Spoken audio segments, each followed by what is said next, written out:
simple. You are all aware the Honorable Lieutenant Governor UT of J&K has also said that the goal is 24/7 power supply, and that too assured and quality power supply. So that is the only simple intent behind all these measures.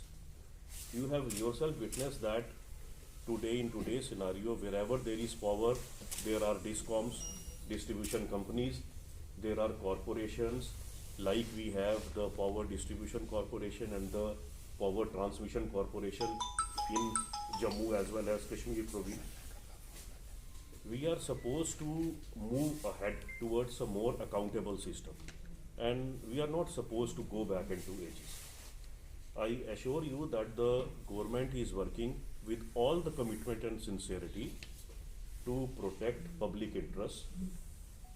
Whatever actions have been taken till now or shall be taken, कोशिश ये है कि लोगों को कम से कम दिक्कत पेश आए जो स्ट्राइकिंग एम्प्लॉयज़ की वजह से जो हो रही है वो।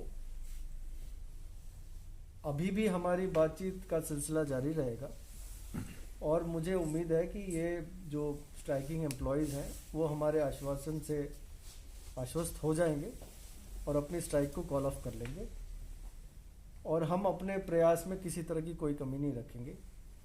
अगर हमारी जो प्रयास जो चल रही है, लोगों को जो इलेक्ट्रिसिटी सप्लाई रिस्टोर करने की जो प्रयास है, उस पर हम जो भी मीन अप्लाई कर रहे हैं, उसमें अगर कोई खलल डालता है या उसमें रुकावट पैदा करता है, उसके खिलाफ सख्त कार्रवाई की जाएगी। उस पर कोई ये ना समझे कि वो उसको बख्शा जाएगा, और अगर वो पीसफुली अपनी बात रखना चाहते हैं उसमें हमें कोई परेशानी नहीं है, वो हमारे पास आए, अपनी बात रखें। हमने ऑलरेडी उनको आश्वस्त कर दिया।